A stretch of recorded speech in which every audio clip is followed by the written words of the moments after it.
Assalamualaikum warahmatullahi wabarakatuh.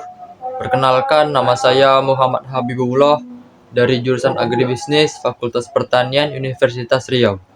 Di sini saya akan menjelaskan materi dari PPT yang berjudul Struktur Sosial dan Stratifikasi Sosial di Pedesaan. Tugas ini ditujukan untuk memenuhi tugas pada mata kuliah Sosiologi Pertanian dan Pedesaan yang diampu oleh dosen pengampu Bapak Meki Harlon, SPMSI. Baik, kita masuk pada bagian yang pertama, yaitu pengertian struktur sosial. Struktur sosial adalah susunan atau pola hubungan yang teratur dalam masyarakat, yang artinya struktur sosial mengatur kedudukan atau status dan peran setiap individu, yang menunjukkan bagaimana hubungan antara kelompok dalam masyarakat berlangsung. Struktur sosial bersifat relatif tetap dan menjadi pedoman dalam kehidupan sosial, dan juga membentuk keteraturan, keseimbangan, dan kerjasama dalam masyarakat. Dalam masyarakat pedesaan, struktur sosial dipengaruhi oleh adat, kekerabatan, dan pembagian kerja. Jadi, struktur sosial ini menjadi kerangka yang mengatur bagaimana masyarakat berinteraksi dan menjalankan perannya masing-masing. Baik, kita masuk pada bagian struktur sosial dalam masyarakat pedesaan. Struktur sosial dalam masyarakat pedesaan ini memiliki 4 ciri-ciri. Yang pertama, hubungan erat dan bersifat kekeluargaan. Dalam masyarakat desa, hubungan antar warga biasanya sangat dekat dan saling mengenal satu sama lain. Interaksi sosial lebih akrab karena sering terjadi dalam lingkungan yang sama dan dalam waktu yang lama. Ciri-ciri yang kedua, adat dan tradisi masih kuat. Adat dan tradisi masih menjadi pedoman dalam kehidupan sehari-hari. Banyak keputusan sosial maupun kegiatan masyarakat yang masih mengikuti norma dan kebiasaan turun-menurun. Ciri-ciri yang ketiga, gotong royong masih dijaga. Nilai gotong royong masih terlihat jelas. Misalnya dalam kegiatan membangun rumah, panen bersama, atau acara adat.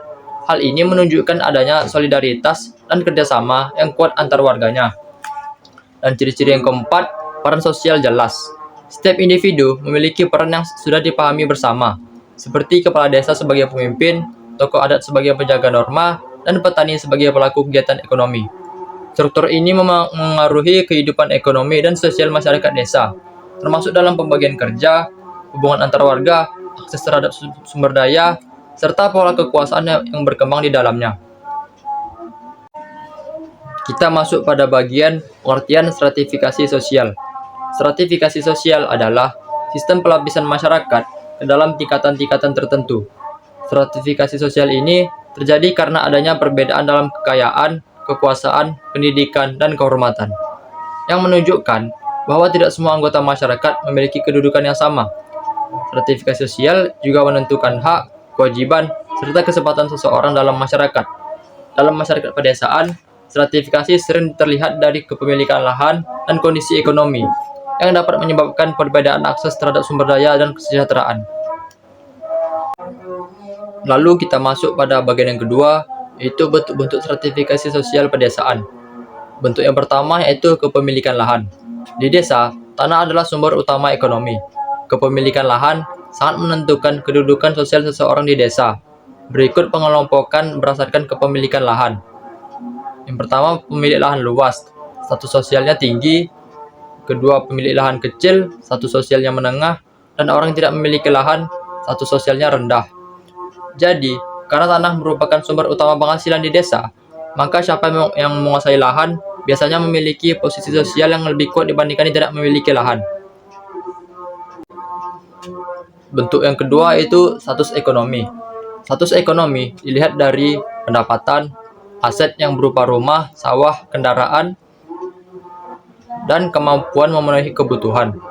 Semakin tinggi kondisi ekonomi seseorang, biasanya semakin besar pula pengaruh sosialnya serta kemampuannya dalam memengaruhi keputusan dan kegiatan di masyarakat.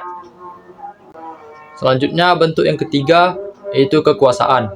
Pengelompokan berdasarkan kekuasaan. Yang pertama, kepala desa, yang memiliki wewenang tertinggi dalam pemerintahan desa. Yang kedua, perangkat desa, yang membantu menjalankan administrasi dan kebijakan. Yang ketiga, ketua BPD, menguasai jalannya pemerintahan desa. Dan yang keempat, tokoh adat, berpengaruh dalam keputusan adat dan norma masyarakat. Kekuasaan ini memberi mereka peran penting dalam menentukan arah kebijakan dan keputusan desa, sehingga kedudukan sosialnya pun lebih tinggi. Lalu bentuk-bentuk stratifikasi sosial yang terakhir yaitu peran sosial. Berikut pengelompokan berdasarkan peran sosial. Yang pertama, ketua kelompok tani yang bertugas mengordinasi kegiatan pertanian. Yang kedua adalah guru, berperan dalam pendidikan masyarakat. Yang ketiga, tokoh agama, membimbing kehidupan spiritual. Dan yang keempat, tokoh masyarakat, menjadi panutan dan penengah. Peran yang dianggap penting oleh masyarakat dapat meningkatkan status sosial seseorang. Lalu kita masuk pada bagian yang ketiga, yaitu lapisan sosial petani. Lapisan sosial petani ini ada 4. Yang pertama, pemilik lahan. Pemilik lahan merupakan kelompok yang memiliki tanah pertanian sendiri. Ciri-cirinya, memiliki lahan pertanian pribadi, dapat mengelola sendiri atau menyewakan kepada orang lain, dan memiliki pendapatan yang relatif lebih stabil. Karena menguasai sumber utama produksi, pemilik lahan biasanya memiliki status sosial dan pengaruh yang lebih tinggi di desa. Lapisan sosial yang kedua, petani penggarap. Petani penggarap adalah petani yang mengolah tanah milik orang lain. Ciri-cirinya, tidak memiliki lahan sendiri, menggunakan sistem bagi hasil, dan pendapatan tergantung pada hasil panen. Posisi sosialnya berada di bawah pemilik lahan, karena bergantung pada pemilik tanah. Yang ketiga yaitu buruh tani. Buruh tani adalah pekerja yang membantu kegiatan pertanian dengan sistem upah. Ciri-cirinya tidak memiliki lahan, kerja dengan upah harian atau borongan, dan pendapatan tidak tetap dan tergantung musim. Buruh tani biasanya berada pada lapisan sosial paling bawah dalam struktur pertanian desa. Lapisan sosial petani yang terakhir yaitu elit desa. Elit desa adalah kelompok yang memiliki pengaruh besar dalam kehidupan masyarakat. Contohnya, kepala desa, tokoh adat, tokoh agama, dan orang kaya desa. Mereka memiliki kekuasaan, pengaruh sosial, serta akses yang lebih besar terhadap sumber daya dan keputusan penting di desa. Lalu kita masuk pada bagian yang keempat, yaitu hubungan antara struktur sosial, akses sumber daya, dan ketimpangan sosial. Saya membuat hubungan antara ketiga ini dalam bentuk diagram alur. Kita lihat pada bagian yang pertama paling atas, yaitu struktur sosial. Struktur sosial ini menentukan posisi seseorang dalam masyarakat. Bagian yang kedua, akses sumber daya. Sumber dayanya bisa berupa lahan, modal, pendidikan, bantuan, dan informasi.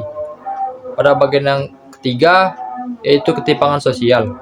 Ketimpangan sosial ini merupakan perbedaan kesejahteraan dan kesempatan hidup. Maksud dari diagram alur ini adalah semakin tinggi posisi seseorang dalam struktur sosial, semakin besar pula peluangnya mendapatkan sumber daya. Perbedaan inilah yang akhirnya menimbulkan ketimpangan sosial. Kita masuk pada bagian yang kelima dan terakhir, yaitu dampak stratifikasi sosial terhadap masyarakat desa. Dampak stratifikasi sosial ini dibagi menjadi 3 bagian. Yang pertama, relasi kerja. Dampaknya, muncul hubungan antara pemilik lahan dan buruh tani. Lalu, adanya sistem bagi hasil atau upah. Dan ketergantungan ekonomi antara lapisan atas dan lapisan bawah. Dampak yang kedua adalah konflik.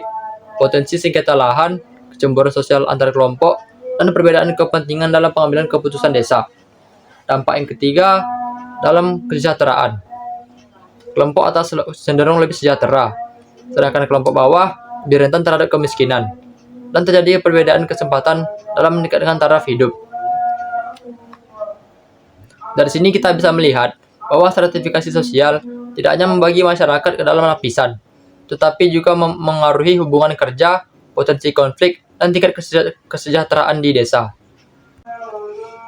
Lalu kesimpulannya, struktur sosial di pedesaan mengatur kedudukan dan peran masyarakat, sedangkan stratifikasi sosial membagi masyarakat ke dalam beberapa lapisan berdasarkan kepemilikan lahan, ekonomi, kekuasaan, dan peran sosial. Perbedaan posisi ini memengaruhi akses terhadap sumber daya dan menyebabkan ketimpangan yang berdampak pada relasi kerja, konflik, serta tingkat kesejahteraan masyarakat desa. Segitu dulu presentasi dari saya. Mohon maaf atas kesalahan yang saya perbuat. Saya akhiri. Wassalamualaikum warahmatullahi wabarakatuh.